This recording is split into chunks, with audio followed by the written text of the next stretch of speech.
Welcome to the breakfast show on Faith FM with Skafy and Lawson. This is the best place to start your day with positive and uplifting thoughts. You're listening right across Australia on 87.6, 87.8 or 88, wherever you are on the Faith FM network. And if you are listening live, today is Wednesday, December the 3rd. And I'm in the studio today with, of course, the red-bearded dragon, a.k.a. Lawson of Lawson. Yeah, tell him. And, of course, producer Shell sitting at the desk. And, Lawson, did you know that anybody can listen to us through the Faith FM app? Yeah, they can. Yeah, you can download it for free. You just go and type in Faith FM app or Faith FM Australia. And there's an exclusive app that allows you to listen to our show without any kind of interruptions whatsoever. That's right. The only interruption you'll experience is your finger on the pause button.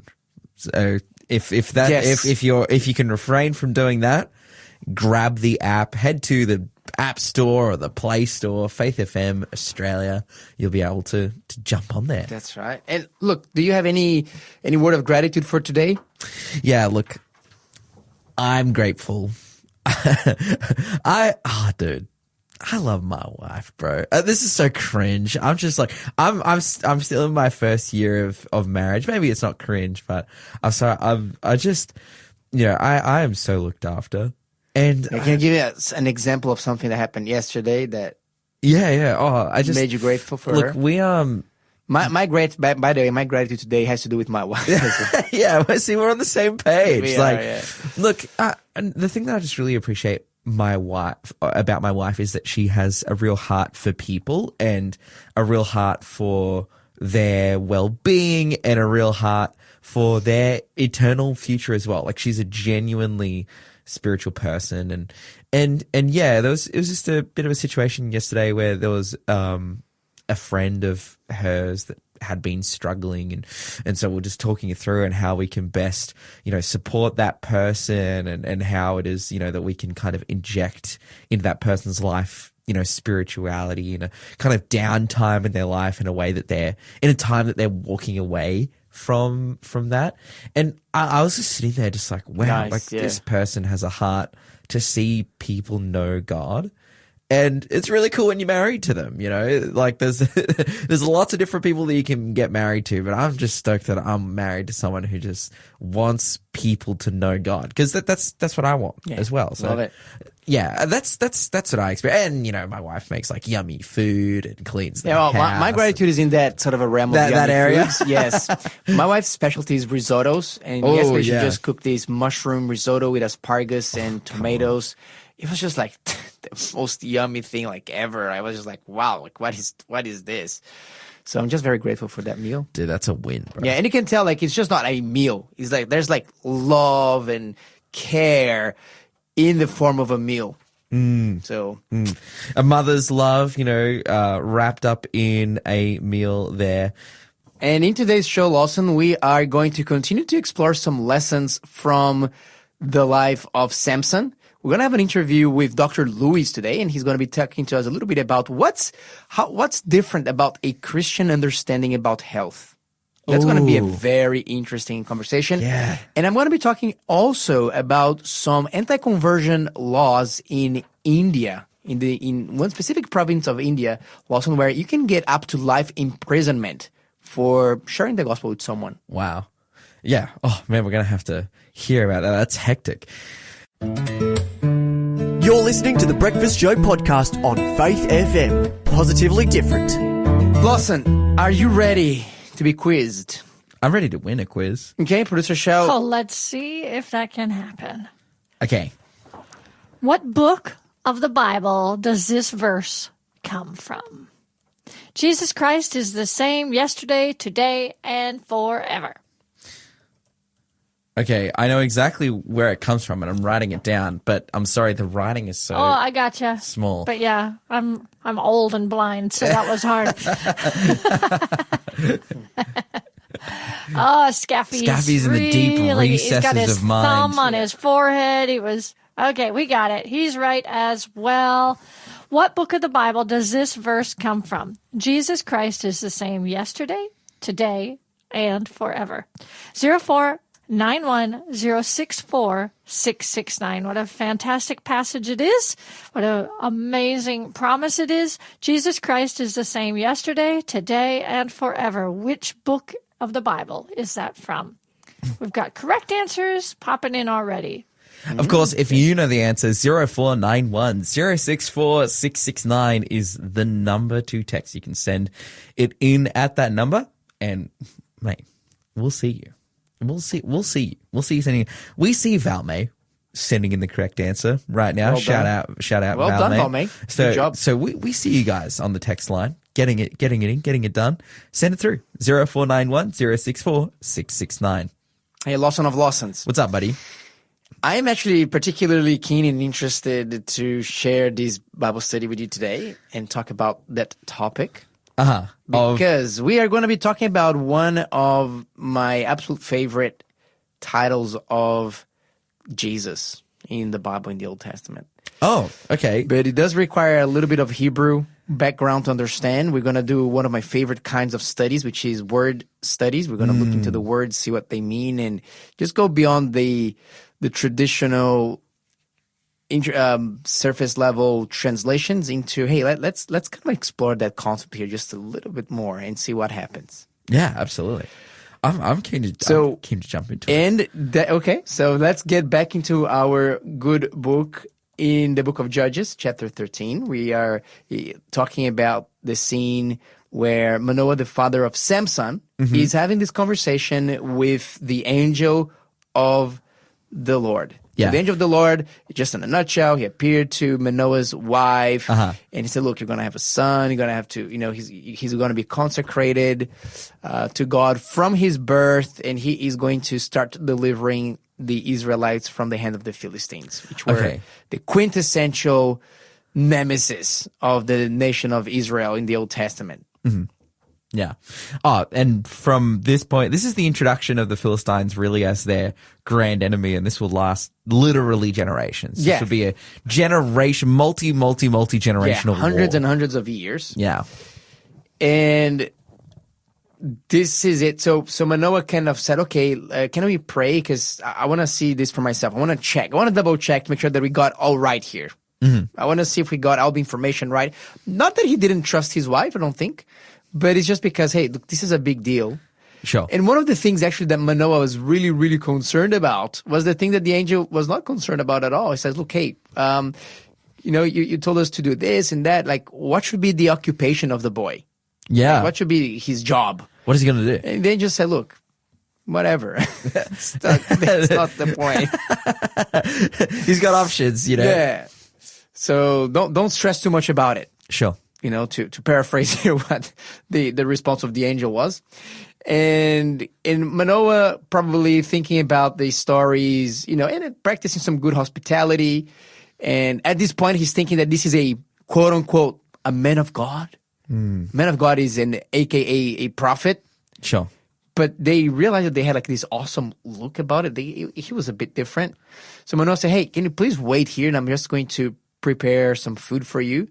And he went down there to prepare a goat, which is actually the kid of a goat, which is a delicacy. Yeah. And we're going to pick up the story from that point here. So can you read verse 16 for us? So here in Judges chapter 13 and verse 16, the Bible says, and the angel of the Lord said to Manoah, though you detain me, I will not eat your food. But if you offer a burnt offering, you must offer it to the Lord. For Manoah did not know that he was the angel of the Lord. Then Manoah said to the angel of the Lord, what is your name? That when your words come to pass, we may honor you. And the angel of the Lord said to him, why do you ask my name, seeing it is wonderful? So Manoah took the young goat with a grain offering and offered it upon the rock to the Lord. And he did a wondrous thing while Manoah and his wife looked on. It happened as the flame went up towards heaven from the altar. The angel of the Lord ascended in the flame of fire. When Manoah and his wife saw this, they fell on their faces to the ground. When the angel of the Lord appeared no more to Manoah and his wife, then Manoah knew that he was the angel of the Lord. Yeah, keep reading here because that's a funny passage here. And Manoah said to his wife, "We shall surely die because we have seen God." But his wife said to him, "If the Lord had desired to kill us, we would not have accepted a burnt offering and a grain offering from our hands." He would not have accepted that from our hands. "Nor would he have shown us all these things, nor would he have told us such things as these at this time." So the woman bore a son and called him Samson. And the child grew, and the Lord blessed him. And the Spirit of the Lord began to move upon him at Mahanaim Dan, between Zorah and Eshtaol. Okay, let's pause here. Just have to make a... Oh, I want to ask you first, Lawson. Yeah. What kind of catches your attention in that story here? Tell me, something that you noticed. I love these circumstances where, Jesus or an angel or spiritual being is kind of veiled, and, they have those experiences with people and they're talking to them and they think they're something else than what they are. Usually it's like a downgrade, right? Usually it's like they're talking to the angel of the Lord, and it's a downgrade to just like just a prophet, or when angels are there and it's like men in white, just standing there, just like these guys. And when they go, when they're talking to them, and then there's kind of that reveal moment, the plot twist reveal moment, and they like fall down in reverence, and they're like, "Whoa!" Manoah was actually freaking out here and said, "Oh, we're gonna die. We're seeing God." Yeah. And they realized that they actually had seen God. And we spoke that before as well. I think that a lot of people know this, but if you don't, the angel of the Lord, or the angel of the covenant in the Old Testament is God. Yeah, that's right. It's the pre-incarnate Jesus so you can see that very clearly in that story here, because angels don't accept offerings being made unto offerings them. Or worship. And they said that the offerings is unto the Lord.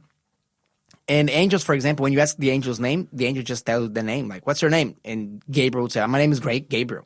Yeah. But this angel is different. He says, "My name is Wonderful." That's actually where we are going to focus our time today. Okay. That idea, hey, what does it mean? My name is Wonderful. If I come to Lawson and say, "Hey, hey, nice to meet you. My name is Lawson. What's your name?" "Hey, my name is Wonderful." Yeah. I am sure there, shout out my African brothers and sisters. Do you know anyone that is named Wonderful? I don't know. I haven't Wonderful. met any I know Precious. I know Patience. I know Faith, memory, Faith. Grace. All these ones. Yeah. And like Wonderful. I haven't. African naming conventions in particular, like when they're naming, like African Christians naming their kids kind of faith-based names.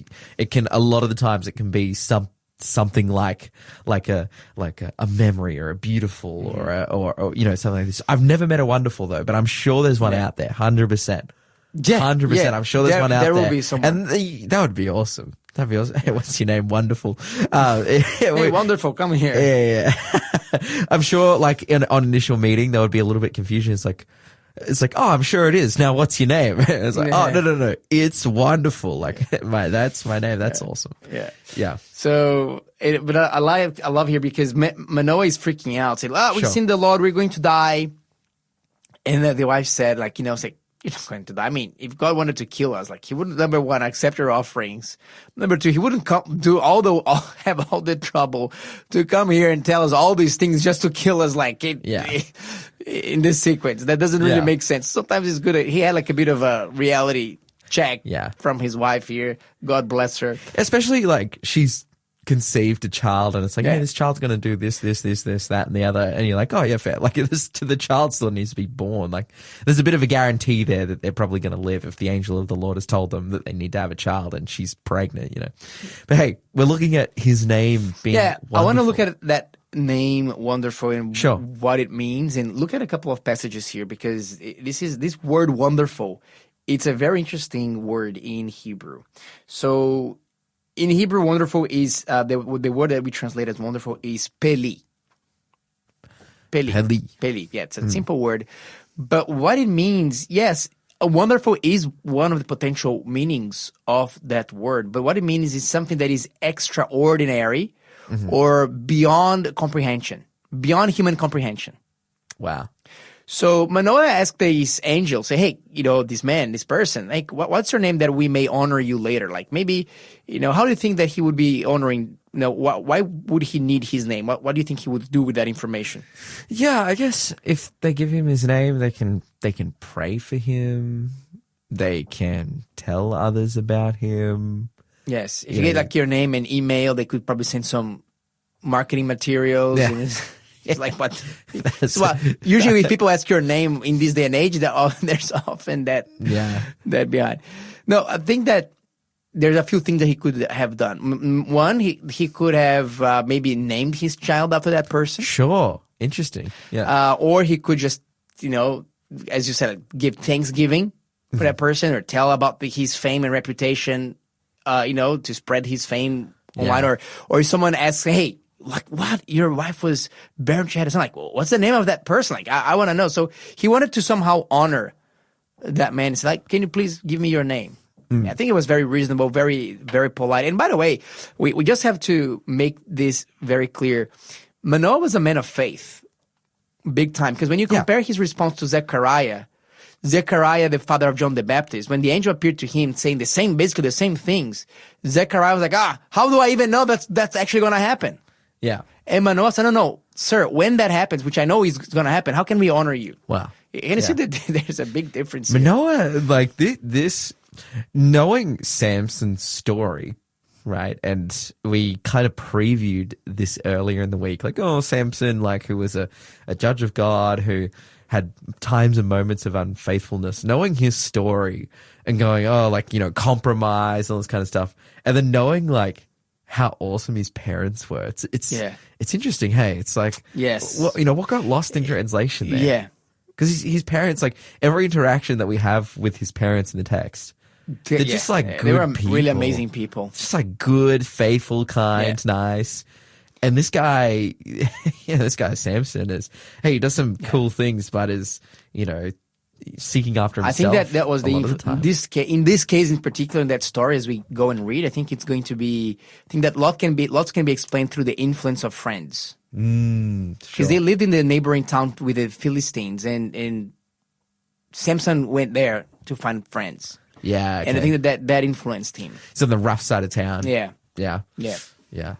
Interesting. So God comes to him and he says, why don't you want to know my name, knowing that my name is wonderful? So by wonderful, actually the best translation here would not be a direct translation of just one word, but maybe with an expression saying, why do you want to know my name? My name is incomprehensible to a human mind.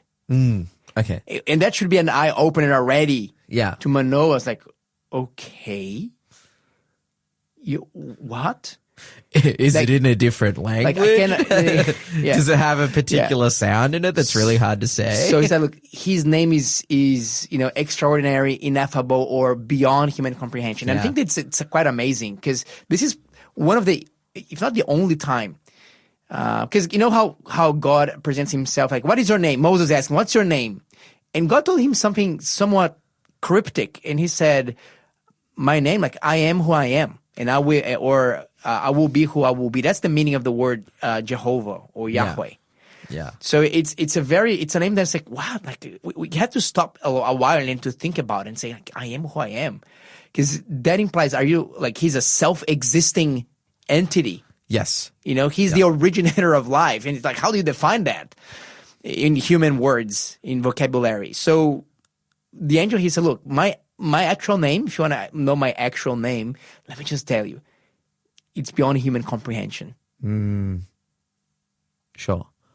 Okay, so he says it's beyond human comprehension. Yes. I mean, there is a curious question to ask, which is like, you can call him many things, but could he say I am? But or Yahweh, but what we're going to get at? I'm thinking, is he saying this because it's reflective of a certain human truth or reality? Because at the end of the day, a name is a name, and no matter what kind of sounds in it or what kind of inflections or whatever, like you will be able to learn it. It's just a word. But then God reveals himself to us through various different names. You have Jehovah, you have Elohim, you have God, you have all the titles of God, God Almighty and whatnot. So, but each name is incomplete because it's just highlighting something. Look, nobody gave him a name. It's like God had a parent that said, hey, you're going to be called that. This is what the confusion comes with names. So how do you name someone that has no beginning, no end? Sure.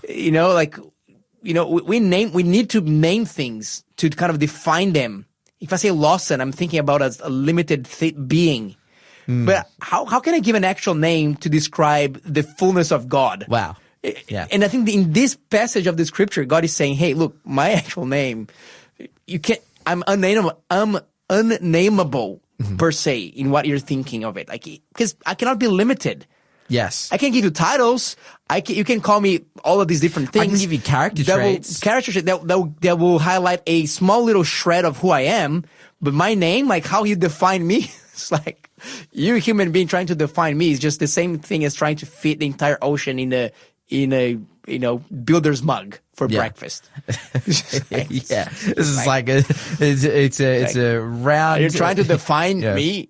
Like round hole, square peg. It's something that won't fit. It's something that won't. And speaking about getting to know this God that has a name that is incomprehensible, that is beyond human understanding, that's not to say that there are not things that we can and should understand about God, because he reveals himself to us. He filters the information that needs to come to us.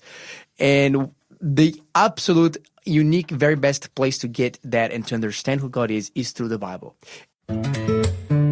You're listening to the Breakfast Show podcast on Faith FM. Positively different. But now it's time for a quiz answer and a quiz question. So Producer Shah was asking us, in which book could the expression or the phrase Jesus Christ is the same today, yesterday, and tomorrow, where was it found? Yesterday, today, and forever. Yesterday, today, and forever. Yeah. Where was it found? Hebrews. To be specific, chapter 13 and verse 8. Very good. Yeah. Fantastic passage. All right. And shout out to David who also got that one correct. Next question. Number 2 of the day. What did Esau say he was going to do after his days of mourning were past? What did Esau say he was going to do after his days of mourning were past? We've got correct answers coming in. We've got computers being cleaned. We've got all kinds of stuff happening in the studio right now. 0491-064-669. Lawson's got that one right. And Skafy just needed to wipe his information down. Oh, right. Yes, that is correct. We've got 2 correct answers in the studio. We'll have to share how he wrote that one later. 0491-064-669. That question again. What did Esau say he was going to do after his days of mourning for the lost blessing were past? Yes. Yeah. Hey, if you know the answer to that one, 0491-064-669 is that number to text us in on. Hey, we've been talking about Manoah. And the name of God, how it is actually, I think this is the only time in the Bible God kind of played it real in terms of the ultimate reality of his name and say, look, all of my names that I've given you, they're like descriptions of part of me, but my name, like something that will define me, there's like it's impossible. It's just beyond human comprehension. And I want to keep adding on to that, Lawson, because that word wonderful appears other times in the Bible. Next passage that I actually like to show you is Psalm 139 verse 6, and that idea of something that is just beyond comprehension is going to be more clearly seen in that passage here. So if you open up Psalm 139, verses 1 and 2, verse 6, please. Yeah, in Psalm 139 here, this is a powerful piece of scripture. I know. It says here in verse 1, it says, "O Lord, you have searched me and known me. You are my sitting down and my rising up. You understand my thought afar off. You comprehend my path and my lying down, and are acquainted with all my ways. For there is not a word on my tongue, but behold, O Lord, you know it altogether. You have hedged me behind and before, and laid your hand upon me. Such knowledge is too wonderful for me. It is high, I cannot attain it." Do you see the word again? Yeah, really? It's too This wonderful. knowledge is just too wonderful. I can't understand it. It's just like beyond my comprehension. It's just too much. I try to start, like when I start thinking about it, how precious your thoughts are towards me, and your love and your protection and your wisdom and your knowledge. You know, I just like my brain just freezes. I cannot we don't have processing power enough in our, in this brain of ours with these bionic chips, natural intelligence. It's just, it's just like giving your computer a task that it cannot perform. Sure. Yeah, wow. This is what this psalmist is saying here. And can you think about another passage where the word wonderful appears? And there's a very famous one, and one that is often used around Christmas time too. Yeah. I've got a finger on it. I've got 3 fingers and 2 thumbs on it. I'm just like, I know what you're trying to put down. What's the passage? You can just tell me. Okay. Isaiah chapter 9 and verse 6. For a child will be born to us, a son will be given, and the government will rest on his shoulder, and his name will be called Wonderful Counselor. Yes. Mighty God, Eternal Father, Prince of Peace. Now, I actually want to just, talk to you about that title here, Wonderful Counselor. Yeah. Okay. We spoke about that word wonderful, and again, it's the same word here, peli. Okay. It's extraordinary, ineffable, unimaginable, absolutely incredible, beyond human comprehension, counselor. Now, let me say this. Counselor, it is an okay translation. But the problem with translations, particularly when you're translating things in Hebrew, is because you have to choose like one word that encapsulates all, but often one word has multiple meanings. Sure. And the word for counselor is yoetz. Yoetz. Mm-hmm. And yoetz, usually in the Bible, yoetz is described as like a king's advisor or a king's minister, someone that gives counsel, but more just counsel. Because counselor can say, I'll give you some counsel here, Lawson. Let me give you a counsel. Yeah. You can say that.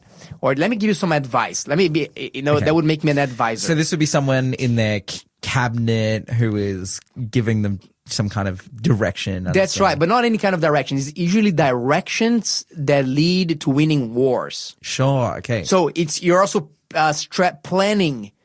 So you could translate yoetz as counselor. You can translate it as a leader, or even a political leader. You can translate it as a strategist. You can translate yoetz as advisor.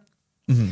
And it's someone that plans ahead, that knows that has everything figured out, and is going to lay out the plans for the battle, so that by the time that you come to him, he say, "Hey, this is the strategy. This is the battle plan. This is what's going to happen. This is how we're going to obtain victory." Sure. You could potentially include the concept of a architect here. Okay. Some people call God is the great architect. Yeah. Okay. Because he's the one who's planning and devising. He's the master architect of the universe. Okay. Yeah. So that is another title. So when you talk about wonderful counselor, try to combine these two things and think about that side of God's name or of God's character, that he's a strategist. Meaning that God has plans that are incomprehensible for us, but these plans ultimately will lead to certain victory. So we're saying, hey, God, you are a wonderful counselor. Yes, you can counsel with God, say, God, what do I do in this situation? God say, hey, go to the left, go to the right. But beyond and behind that, go to the left, go to the right, God has this master plan designed, this master strategy to save the world. And when you come to counsel him, you're going to play a part on that. Yeah. That means that sometimes we are going through things in life as children of God, as people who love God and love his commands and disciples. We go through things in life and we often say, God, what is the plan here? I cannot understand. And God says, yes, that's precisely the point, Lawson. You cannot understand because the level in which I'm planning the history of this world it's a bit just beyond you, bro. Is beyond human comprehension. So don't feel bad. Don't feel bad that you're not understanding what am I doing. Just trust. I am the master planner. I mean, I planned and organized and strategized the entire universe, from the functioning of the tiniest of the molecules to the greatest of the stars and the galaxies. Like, I get it covered. So just because you cannot devise what I am doing exactly in the right flight now, hey, it's okay. This is why they call me wonderful strategist. Yeah. This is why they call me wonderful planner. Yeah. Our confusion regarding what God is doing, or maybe, our looking at our situation and go, oh man, like, where are you in this, it's one of those things. It's similar to when Jesus claims that, like, the fact that he will die and hang on a cross is kind of part of him being God, right? And, it's like, oh, you'll know what I'm doing after these things. I'm thinking of John chapter 13. He's in the, he's in the room with the disciples, and he's basically claiming, like, his coming death is going, and his persecution is going to prove, like, oh yeah, you'll know that I am really God when I'm hung on the cross. It's like, like, it's kind of, well, and it ultimately proves his, like, complete, total love for humanity, his willingness to sacrifice himself for them. What's really interesting is, as well, like, we're seeing something here. It's like, God is such a great master planner and strategist.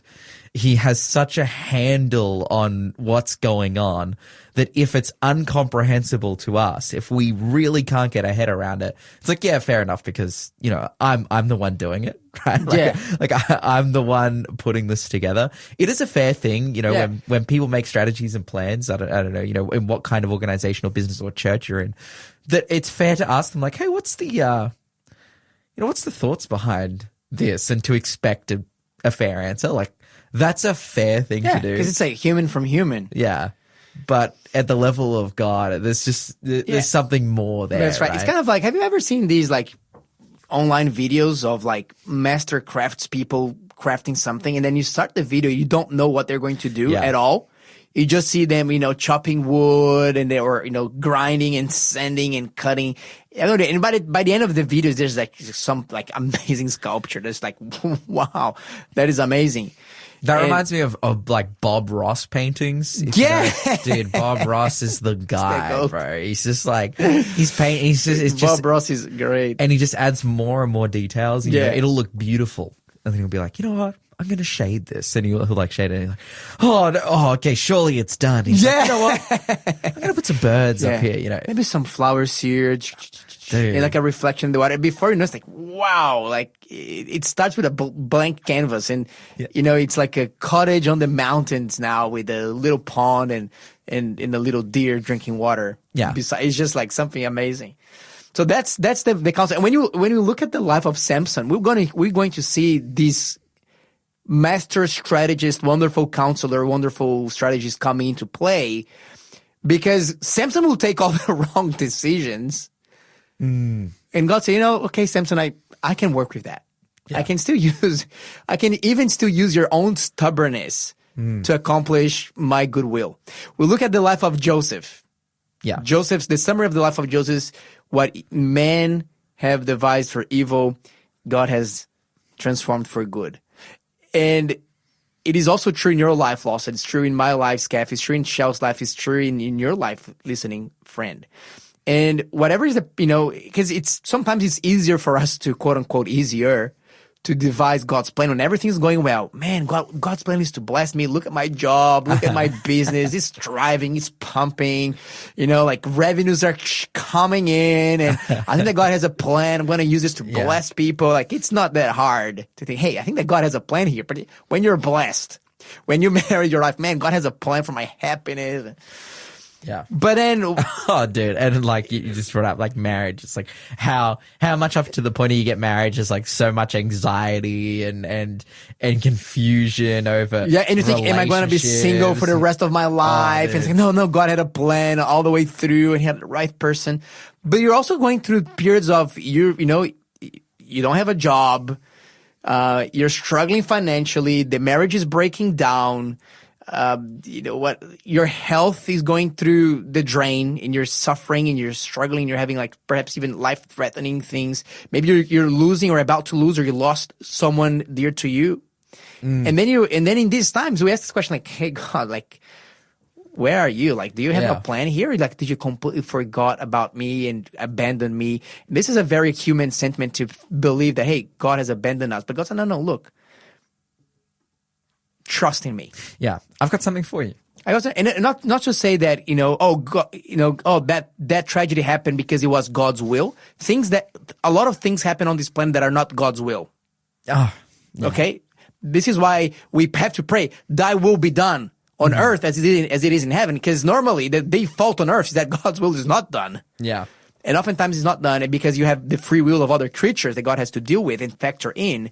But even when God's will is not being done on earth, we can still claim to God and say, God, can you still do your will somehow through this? Can you please, is there any, can you please use that somehow for your glory, for your honor, so that your name can shine, so that we can hasten your coming and we can see the restoration of all broken things happening. Yeah. And when we remind ourselves, when we are praying to God as this wonderful counselor, as this wonderful, mighty strategist, and we remind ourselves that he is that, it's like, God, you have it under control. Tragedy sucks. There's something wrong happening here, but I would trust in your plan. I would trust that out of this curse, you will bring a blessing. Yeah. You will create something that is going to be, that you're going to revert Satan's plan on his own head, as you have always done. Yeah. I do not know exactly how, because your works, they are too wonderful for me. But I know that in the same way that sometimes your works are beyond human comprehension, I also know that your ability to tie things up together for the greater good and for the ultimate happiness of all your beings is also beyond my comprehension. And that's where I'm going to stay and anchor my faith. Let's get into the quiz question. So what did Esau vow to do after his mourning period was over? He was going to kill his little bro. Yes. I used a little bit of a